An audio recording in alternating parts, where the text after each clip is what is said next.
प्रिय विद्यार्थियों, सुप्रभात। मैं डॉक्टर इंदिरा गुप्ता, सहाचार्य संस्कृत।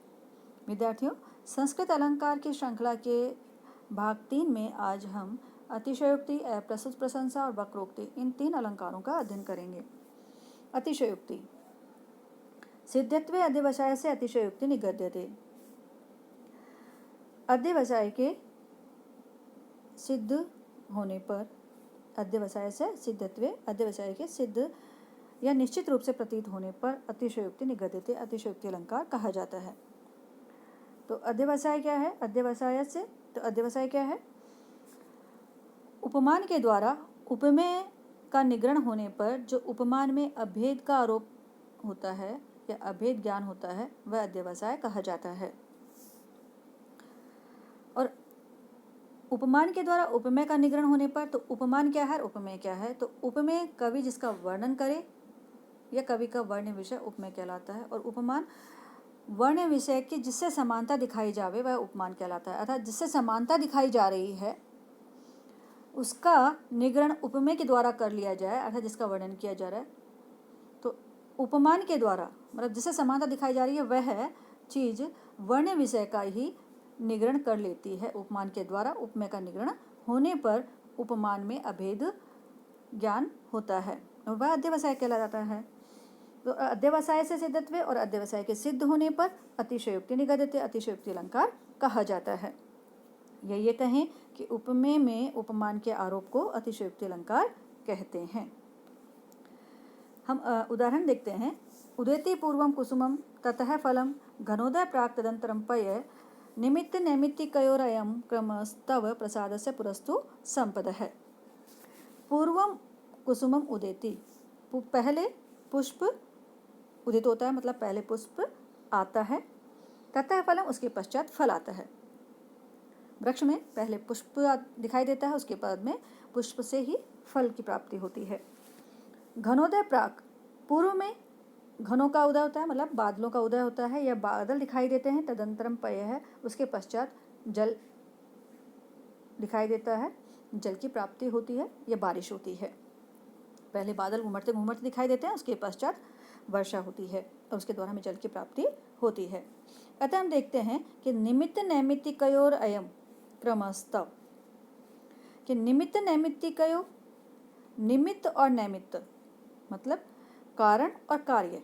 पहले कारण होता है, पहले निमित्त बनता है, उसके बाद में नैमित्ति मतलब कार्य होता है।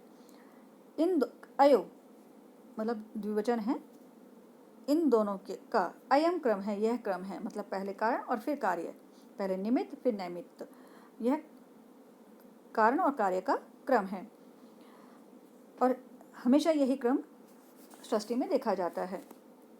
लेकिन वो कहते हैं अतिशयोक्ति करते हुए, किंतु तव प्रसादस्य पुरस्तु संपदः, लेकिन तव प्रसाद से, आपकी प्रसन्नता से प्राप्त होने वाली जो संपदाएं हैं, संपदः संपदाएं पुरस्तु पहले ही उपस्थित हो जाती हैं। मतलब आपकी प्रसन्नता से प्राप्त होने से पहले ही, मतलब आपके दर्शन से जब के द्वारा या आप प्रसन्न हों, आपका कोई कार्य सिद्ध हम करें, उससे आप प्रसन्न हो, उससे पूर्व में ही हमें सिद्धियां प्राप्त हो जाती हैं। संपदाएं तो पहले ही उपस्थित हो जाती हैं। पुरस्तु संपदा, संपदाएं पहले ही उपस्थित हो जाती हैं, मतलब कारण उपस्थित होने से पूर्व में ही आपके द्वारा कार्य संपन्न कर दिया जाता है। इस प्रकार से हम कहें कि ऋषि की कृपा कारण है और संपत्ति की प्राप्ति कार्य, पर यहाँ पर कार्य को कारण से पूर्व बताया गया है, अतः अतिशयोक्ति अलंकार कहा जाएगा।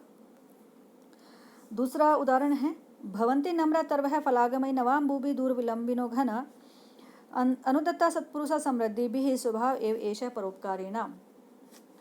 कहते हैं, ये भी अभिज्ञान शाकुंतलम का ही है, कि भवन्ति नम्रा तर्वः फलागमयी, कि फलों के आ जाने से या फलों के लद जाने से, तर्व है जो वृक्ष है, नम्रा भवन्ति विनम्र हो जाते हैं, मतलब नीचे की ओर झुक जाते हैं। और नव अम्बुबी घना, घना जो है मतलब बादल हैं, जो मेघ हैं, वे नवा अम्बुबी नवीन जल से युक्त हो जाने पर दूर अवलंबिनो या दूर विलंबिनो, दूर मतलब नीचे तक, बहुत नीचे तक अत्यधिक भूमि के समीप तक लटक आते हैं। इस प्रकार से कहें कि जो वृक्ष हैं फलों से लद जाने के बाद या समृद्धि से युक्त हो जाने के बाद विनम्र हो जाते हैं।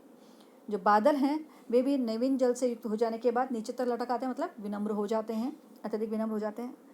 सत्पुरुषा समृद्धि भी अनुदता, और सज्जन व्यक्ति जो सज्जन पुरुष हैं वे समृद्धि भी संपत्तियों से युक्त हो जाने पर अत्यधिक विनम्र हो जाते हैं। अनुद्धता, उद्धत नहीं रहते, मतलब विनम्र हो जाते हैं, विनयशील बनते हैं। तो ऐसा स्वभाव एवं ऐसा परोपकारिणाम, परोपकारी व्यक्तियों का ऐसा ही स्वभाव होता है। वृक्ष फलों के द्वारा, बादल जल के द्वारा, और समृद्धि से युक्त जो सत्पुरुष होते हैं वे समृद्धि के द्वारा, ये समृद्धि के को देख करके सबका परोपकार करते हैं। तो यह परोपकारी लोगों का स्वभाव ही होता है, वो कहते हैं। लेकिन यहाँ पर अतिशयोक्ति अलंकार किस प्रकार से है कि जो वृक्ष हैं और जो बादल हैं वे दोनों क्या हैं, अचेतन हैं, वृक्ष और बादल दोनों। और इन्हों में चेतन का जो धर्म है नम्रता, विनम्रता या झुक जाना, बहुत अधिक विनम्र हो जाना, ये अभेद रूप से इसमें वर्णन किया गया है। अतः यहाँ पर अतिशयोक्ति अलंकार कहा जाएगा। आगे हम चलते हैं अप्रस्तुत प्रशंसा अलंकार। अप्रस्तुत प्रशंसा शायद अप्रकांतेषु या स्तुति तत्मुखेन प्रस्तुतस्य निंदा यत्र प्रतीयते। वो कहते हैं कि अप्रस्तुत प्रशंसा अलंकार वहाँ होता है जहाँ पर अप्रकांतेषु, जो अप्रस्तुत पदार्थ है, या स्तुति, जो अप्रस्तुत पदार्थों के विषय में, या स्तुति, जो स्तुति की जाती है, या उनकी प्रशंसा के लिए जो कुछ कहा जाए, उनकी प्रशंसा में इस प्रकार के वचन जो भी कहे जाएं, वे तत्मुखेन, उस मुख से अर्थात उसी कथन से, प्रस्तुतश निंदा यत्र प्रतीयते, प्रस्तुत जो पदार्थ है उसकी निंदा प्रतीत हो तो वहाँ पर अप्रस्तुत प्रशंसा अलंकार कहलाता है। मतलब अप्रकांतेषु, जो अप्रस्तुत वस्तु है, या अप्रस्तुत कोई घटना है, या अप्रस्तुत कोई व्यक्ति है, उसकी या स्तुति, जो स्तुति की जाए, या मतलब कहने का कि प्रशंसात्मक जो वचन कहे जाएं, उनकी प्रशंसा की जाए, या उसके महत्व को बताया जाए, और उन्हीं कथनों से, तत्मुखे, उसी मुख से, मतलब उन्हीं कथनों से, उन्हीं वाक्यों से प्रस्तुतश निंदा यत्र प्रतीयते, जहाँ पर प्रस्तुत वस्तु की निंदा प्रतीत होती है, प्रस्तुत व्यक्ति की निंदा प्रतीत होती है, या वो कमतर प्रतीत होता है, उस अप्रस्तुत वस्तु की प्रशंसा से जिसकी की जा रही है, उससे जो प्रस्तुत वस्तु है या प्रस्तुत व्यक्ति है उस की निंदा प्रतीत हो या कमतर प्रतीत हो, तो वहाँ पर अप्रस्तुत प्रशंसा अलंकार कहा जाता है। जैसे कि हम उदाहरण में देखते हैं, सिद्धयन्ति कर्मसु महत्सु अपि यत् नियोज्य संभावना गुणम अवेहितम ईश्वराणाम किं वा अभविष्यत् अरुण तमसां विभेत्ता तम चेत सहस्र किरणो धुरी न करिष्यत्। महत्सु कर्मसु, जो बड़े बड़े काम होते हैं, महान जो कार्य होते हैं, बड़े बड़े कार्यों में, यत नियोज्य, जो नियुक्त किए जाते हैं, जो सेवक जन सिद्ध्यंति, सफल हो जाते हैं, वह सब तम ईश्वराणाम, उसको ईश्वराणाम स्वामियों का गुणम, जो गौरव प्रदान करने का जो गुण है उसका ही संभावना अवेही, उसी को समझना चाहिए। मतलब उस सफलता को या उस सिद्धि को ईश्वराणाम, जो समर्थ लोग हैं या जो स्वामी लोग हैं, उनके गुणों का या उनके गौरव प्रदान करने का ही संभावना अभी फल समझना चाहिए, क्योंकि उन्होंने यदि वहाँ पर नियुक्त नहीं किया होता तो उसका गौरव उन्हें प्राप्त नहीं होता। अब वो कहते हैं इसके लिए, किम वा अभविष्यत् अरुण तमसाम विभेत्ता, किम, क्या, अरुण तमसाम विभेत्ता, जो अरुण है, क्या अंधकार का विनाशक हो सकता था, अभविष्यत हो सकता था, तम चेत, उसको यदि, सहस्र किरणों, जो सूर्य है, उसने धुरी न करिष्यत्, धुरी मतलब कहने का है कि अग्रभाग में न अकरिष्यत्, नियुक्त नहीं किया होता। यदि सूर्य ने अरुण को अपने रथ के अग्रभाग में नियुक्त न किया होता तो क्या वह तमसाम विभेदता अंधकार का विनाशक हो सकता था? मतलब नहीं हो सकता था। तो ये किसका के गुणों का गौरव है कि यह सूर्य है जिसके द्वारा वो नियुक्त किया गया और जिसके कारण कि वह अंधकार का भेदन करने के योग्य हुआ। तो यहाँ पर हम देखेंगे कि जो प्रस्तुत पद्य है, जो यह है, ये शाकुंतलम का उदाहरण है, शाकुंतलम से लिया गया है। और जो दुष्यंत है वो इंद्र से इस बात को कह रहे हैं। तो यहाँ पर वो कह रहे हैं इस प्रकार से, क्योंकि जो दुष्यंत ने है वो विजय हासिल की है, विजय प्राप्त की है। तो इस प्रस्तुत पद्य के जो 2 चरण हैं पूर्व के, इंद्र और राजा दुष्यंत रूप विशेष जो प्रस्तुत होने पर जो अप्रस्तुत है सूर्य और अरुण, जो अप्रस्तुत स्वामी और सेवा का कथन है उसमें अप्रस्तुत अलंकार हो जाता है, क्योंकि अप्रस्तुत जो सूर्य और अरुण है उनके कथन से या उनकी प्रशंसा से अप्रस्तुत प्रशंसा अलंकार कहा जाएगा। आगे हम देखते हैं, यह भी शाकुंतलम का कथन है। शुद्धांत दुर्लभम इदम वपु आश्रम वासिनो यदि जन से दूरी कृता खलु गुणई उद्यान लता वन लता भी ही, कि जो उद्यान की लताएं हैं वो वन की लताओं के द्वारा क्या कर दी गई हैं? तिरस्कृत कर दी गई हैं। तो यहाँ पर राजा कहते हैं कि शुद्धांत, शुद्धांत का मतलब होता है अंतःपुर। शुद्धांत दुर्लभम इदम, जो अंतःपुर में दुष्प्राप्य है, इदम यह है वपु शरीर, मतलब इतना मनोमोहक शरीर।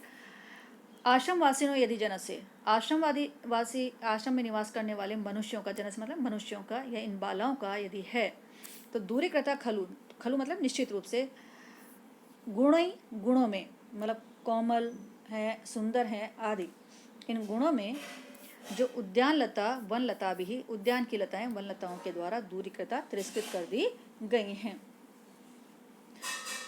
तो यहाँ पर जो आश्रमवासी जो व्यक्ति हैं, यहाँ पर जो वन कन्या हैं उनके लिए कहा गया है, और शुद्धांत दुर्लभम जो वपु कहा गया है वह सुंदर सुंदर जो स्त्रियां हैं अंतःपुर में उनके लिए कहा गया है। गुण जो कोमलता, अति सुंदरता या माधुर्यता आदि गुणों को कहा गया है। वन लता भी वन की लताओं के द्वारा, और उद्यान लता उद्यान की लताएं, क्योंकि यहाँ हम यहाँ देखें कि जो शुद्धांत है, शुद्धांत का अर्थ अंतःपुर है, तो वहाँ पर रहने वाली जो स्त्रियां हैं वो काफ़ी अच्छे आभूषण पहनती हैं, साज सज्जाएं की जाती हैं, और जो वन प्रदेश में रहने वाली जो मुनि कन्याएं हैं वो सहज स्वाभाविक रूप से वृद्धि को प्राप्त होती हैं। उसी प्रकार से जो वन लताएं हैं अप्रयत्न पूर्वक परिवर्धित होती हैं, जल सिंचन आदि के द्वारा इन्हें सुंदर बनाने का प्रयास नहीं किया जाता, जबकि उद्यान लताएं वस्तुतः उनकी काट छाट कर उन्हें सुंदर बनाया जाता है। तो यहाँ पर जो वन की लताएं हैं जो दिखाई नहीं दे रही हैं उनके द्वारा, उनका यह कहें कि जो प्रस्तुत नहीं है, अप्रस्तुत हैं, उनका गुणाधिक्य दिखाया गया है, अतः यहाँ पर अप्रस्तुत प्रशंसा अलंकार कहा जाएगा। अब हम आते हैं वक्रोक्ति अलंकार। वक्रोक्ति श्लेषा काकोभ्याम अपरार्थ प्रकल्पनम। वक्रोक्ति, जो वक्रोक्ति अलंकार कहा जाता है या वक्रोक्ति अलंकार होता है श्लेष काकुभ्याम, कोई भी व्यक्ति होता है उसके द्वारा, श्लेष मतलब जहाँ पर कई अर्थ श्लिष्ट होते हैं, कई अर्थ निकलते हैं उस वाक्य के या उस शब्द के, तो श्लेष के द्वारा या काकुभ्याम, काकु के द्वारा मतलब ध्वनि की भिन्नता के द्वारा, जहाँ अपरार्थ प्रकल्पना, वक्ता का जो कथन होता है उसके अभिप्राय से भिन्न परार्थ, दूसरा ही अर्थ, प्रकल्पनम कल्पित किया जावे, वहाँ वक्रोक्ति अलंकार कहा जाता है। श्लेष काकुभ्याम, श्लेष के द्वारा, या काकुभ्याम, काकु ध्वनि के द्वारा, ध्वनि भिन्नता के द्वारा परार्थ दूसरे ही अर्थ की कल्पना की जाए, प्रकल्पना कल्पना की जाए, तो वहाँ पर वक्रोक्ति अलंकार कहा जाता है। जैसे कि उदाहरण में है, अहो केनि दृश्य बहुदारुणा तव निर्मिता त्रिगुणा श्रूयते बुद्धि न तु दारुमयी क्वचित। यहाँ पर जो कुवलयानंद का जो उदाहरण है, इसमें जो प्रथम पंक्ति है किसी एक व्यक्ति ने कही है, और जो द्वितीय जो है वह यह उत्तर के रूप में है। अहो, अरे, यह आश्चर्य की बात है केन ईदृशी बुद्धि दारुणा तव निर्मिता, कि तव बुद्धि, जो तुम्हारी ये बुद्धि है, केन किसके द्वारा, ईदृशी इस प्रकार की, दारुणा निर्मिता इस प्रकार की कठोर क्रूर बुद्धि किसने बनाया है, मतलब तुम्हारी बुद्धि को किसने इतना क्रूर बनाया है, या आपकी इस बुद्धि को क्रूर किसने बनाया है। तो वह कहता है त्रिगुणा श्रूयते बुद्धि, कि बुद्धि तो मैंने अब तक त्रिगुणा 3 गुणों से युक्त सुनी है, मतलब सत्व रज और तम, इन 3 गुणों से युक्त या सत्वरज तमोमयी त्रिगुणा बुद्धि को सुना है। मतलब सांख्य दर्शन में 3 गुण से युक्त बुद्धि कही जाती है। न तो दारूमयी क्वचित, दारूमयी मतलब लकड़ी से निर्मित, दारू से निर्मित बुद्धि मैंने नहीं सुनी है। तो यहाँ पर श्लेष से युक्त है कि दारुणा कठोर, और यहाँ पर उस दारू का अर्थ लिया इसने लकड़ी। तो इस प्रकार से श्लेष के द्वारा यह श्लेष मूलक वक्रोक्ति कही जाती है। आगे की ओर अन्य अलंकारों का अध्ययन करेंगे हम अगले भाग में।